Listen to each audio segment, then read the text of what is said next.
إلهي سبحانه وتعالى وحيري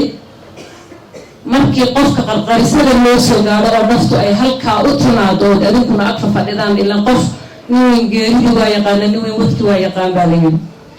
qofkii markay naftu ka baxayso sakaraatul mawdki hayo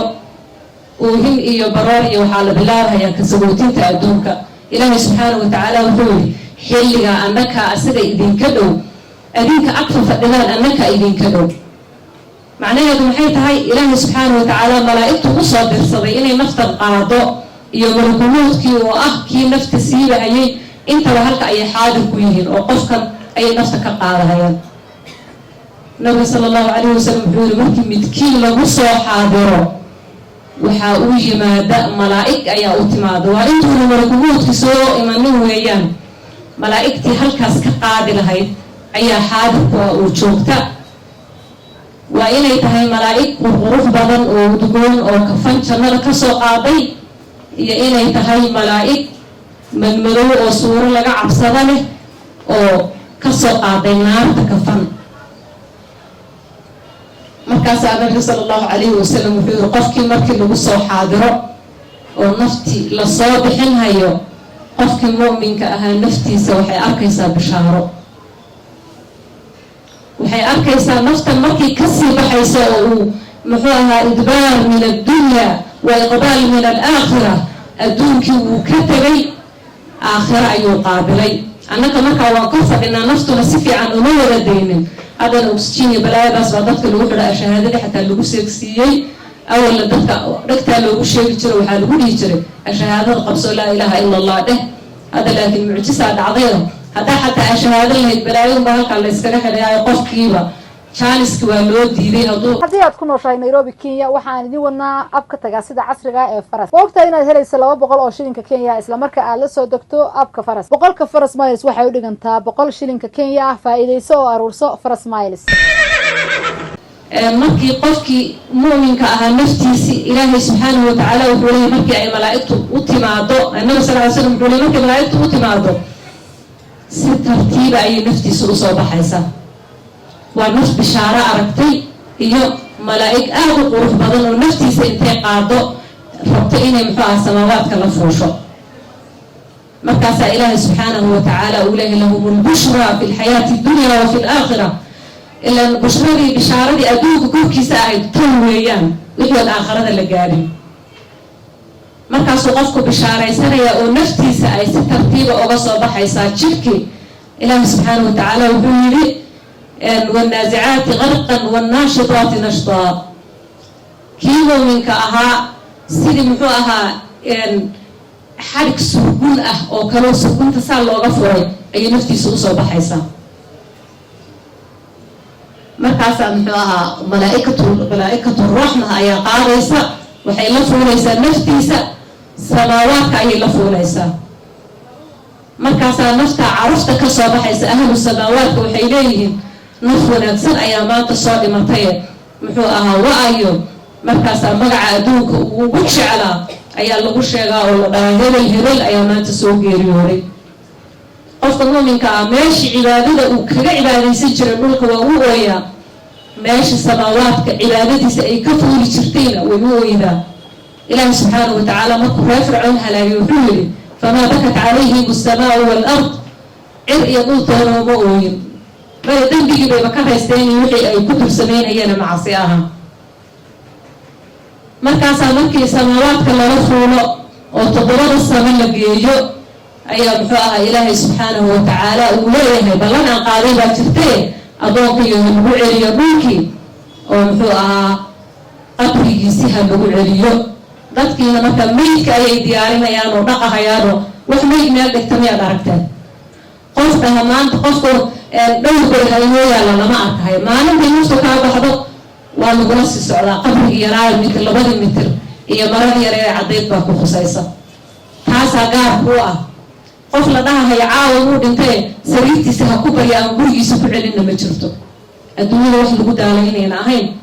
maanta hadaa dhimato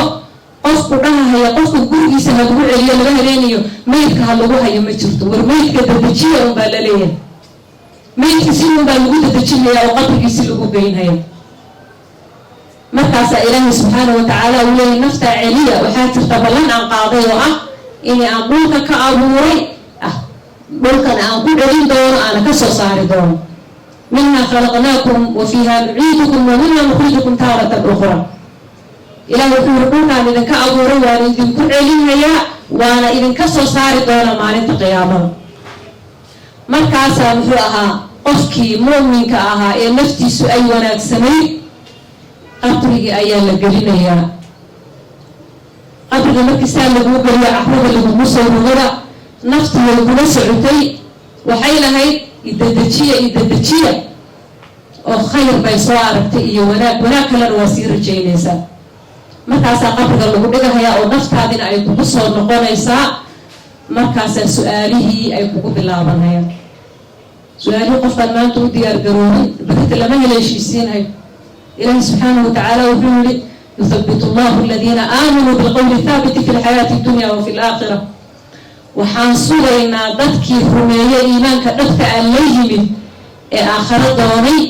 tilka daaru laakhira najcaluha liladiina laa yuriiduuna culuwan fi lardi walaa fasaada aakharo waxaa iskale dadka doondoore ee raadiye ayaa iskale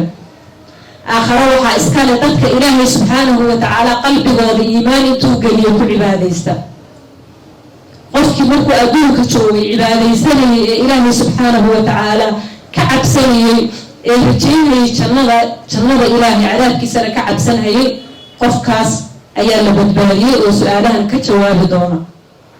markaasaa labadii malag ayaa u imanaysa oo waxay weydiinayaan su-aalihii bay weydiinayaan ilaahay subxaanahu watacaala uu ugu talagalay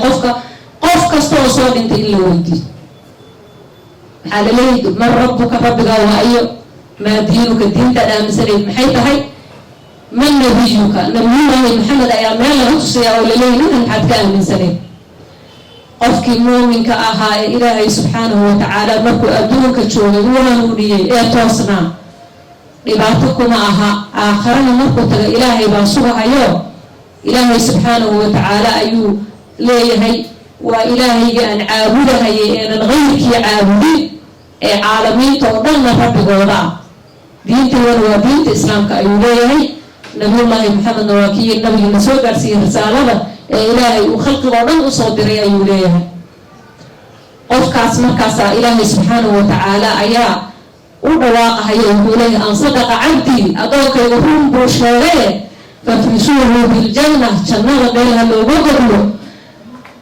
addoonkayga run buu sheegay waxaa la yidhi jannada ha loo goglo hana lagu qoro ciliyiin ha lagu qoro ayaa la yidhi markaas bay waxaa u imanaya qof qurux badan oo carfahaya ayaa u imanaya markaasuu farxaya uu leeyahay waxaa tahay qof khayr ka muuqda maxaa tahay markaasuu wuxuu ku leeyahay camalkaada wanaagsanaabana ana camaluka saalix camalkaada wanaagsanaabana qabriga ayaan kugu wehelinaya ayuu leeyahay qofkaas wuxuu ku ducaysanayaa rabbi aqimi saaca ilaahayow saacadda rid aan ehelkayga iyo dalkayga arkee ilaahayow saacadda rid oo qiyaamada soo dhowo ayuu ku ducaysanayaa akhawaati qofka kalena waa taa cagsigeeda weeyaan nafti markii soo bax la dhahaba jirka ayay ku baaba-aysa maxay aragtay hoog iyo balaayo iyo cadaab bay aragtay iyo dembigeedii oo la rabo in loo ciqaabo malaa'ig muxuu ahaa halkan waxaa usoo fadhiisatay ay ka cabsato markaasna waxaa la leeyahay soo bax markaasay nafti waxay muxuu ahaa waxay jirka isku baahaysaa markaa weeye waxaa la leeyahay wanaasicaati qarqan sidii qof biyo ku maashooday oo kale yaa nafta looga jiidaya si xoog ayaa looga jiidahaya qofkii markii nafti laga qaadaba malaa'igta way la furaysa samaawaadkay la aadaysa laakiin samaawaadkii lagama furahayo maadaama ay naf xun tahay oo naf muxuu ahaa uraysa oo samaawaadkiiba albaabihii bay ka xidhaan ay leeyihin maanta qofaan ilaahay caabudi jirin baa soo dhintay markaas ay malaa'igtiina markii samaawaadkii laga xidho ay halkii kasoo tuuraysaa si tartiib ah ooma imanaysa adduunkii samaawaadkaa laga soo tuurahaya